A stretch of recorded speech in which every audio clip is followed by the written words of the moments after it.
சுடிதாருக்கு சைடில் ஓப்பன் வைக்கிறது நிறைய பேத்துக்கு ரொம்ப சிரமமாக இருக்கும். இப்போ பாருங்கள், நான் சொல்கிற மாதிரி இந்த மாதிரி அடித்து பாருங்கள், ரொம்ப ஈஸியாக இருக்கும். இப்போ மேலே வந்து நம்ம சுடிதாருக்கு அந்த ஷேப் மாதிரி எடுத்து நம்ம கரெக்டாக தைச்சிட்டு வந்துட்டு நம்ம எங்கனக்குள்ளே ஓப்பன் வருதோ அங்கே வந்து டபுள் தையல் போட்டு நிப்பாட்டிக்கோங்க. அது கீழே வரையுமே நீங்கள் பெரிய தையலாக வச்சு கீழே வரையும் ஒரு அடி அடிச்சுட்டு வந்துட்டு இந்த மாதிரி கீழே வந்து இப்படி மடக்கி அடிச்சுட்டே வாங்க. மேலே நம்ம வந்து அந்த ஓப்பன் எங்கனக்குள்ளே இருக்குதுன்னு பார்த்து மார்க் பண்ணிவிட்டு அங்கனக்குள்ளே நேராக வச்சு ஒரு ஷேப்பில் இப்படி வளைச்சி கொண்டு வந்து இந்த சைடு இருக்க துணியையும் மடித்து அப்படியே நம்ம கீழே வரையும் அந்த தையலை கொண்டு வந்துடலாம். கீழே வரையும் நம்ம அடித்து கொண்டு வந்துட்டோம் அப்படின்னா ரொம்ப ஈஸியாக இருக்கும் ஓப்பன் வைக்கிறதுக்கு.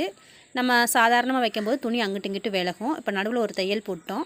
பாருங்கள், அந்த பெரிய தையலாக வச்சுருக்கனால இப்படி கையை வச்சு பிரிச்சுட்டே வந்தீங்கன்னா அழகாக நம்ம பாருங்கள் ஓப்பன் வச்சு முடிச்சாச்சு.